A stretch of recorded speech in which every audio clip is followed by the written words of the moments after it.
আজকে তোমাদের সাথে শেয়ার করব নোংরা গ্যাস বার্নার কিভাবে খুব সহজেই তোমরা বাড়িতে পরিষ্কার করতে পারবে। তার জন্য প্রথমেই আমাদের লাগছে একটা গ্যাস বার্নার, ভিনিগার, এক প্যাকেট ইনো, একটা পুরনো ব্রাশ এবং কলগেট। তো আজকের জন্য কিন্তু আমাদের এই কয়েকটা উপকরণই লাগছে। প্রথমেই আমরা যে গ্যাস বার্নারটা নিয়েছিলাম তার উপরের দিকটা এবং নিচের দিকটা কিন্তু খুব ভালোভাবে আমরা কলগেটটা লাগিয়ে দেবো। এরপর কিন্তু আমরা যে ব্রাশটা নিয়েছিলাম ওই ব্রাশ দিয়ে কিন্তু বার্নারটা খুব ভালোভাবে তোমরা ঘষবে। প্রতিটা জায়গা উপরে এবং নিচে কিন্তু তোমরা খুব ভালোভাবে ব্রাশটা দিয়ে কলগেটটা ঘষে নেবে। এইভাবে খুব ভালো করে কলগেটটা ঘষে নেওয়ার পরে কিন্তু আমরা একটা বাটির মধ্যে বার্নারটা দিয়ে দেবো। তারপর তার উপরে দিয়ে দেবো কিছুটা পরিমাণ ভিনিগার এবং আমরা যে ইনোটা নিয়েছিলাম সেটা কিন্তু এখানে অ্যাড করে দেবো।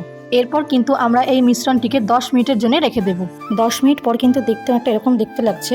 তো দেখো আমরা কিন্তু আবারও ব্রাশ দিয়ে বার্নারটা ঘষতে শুরু করব।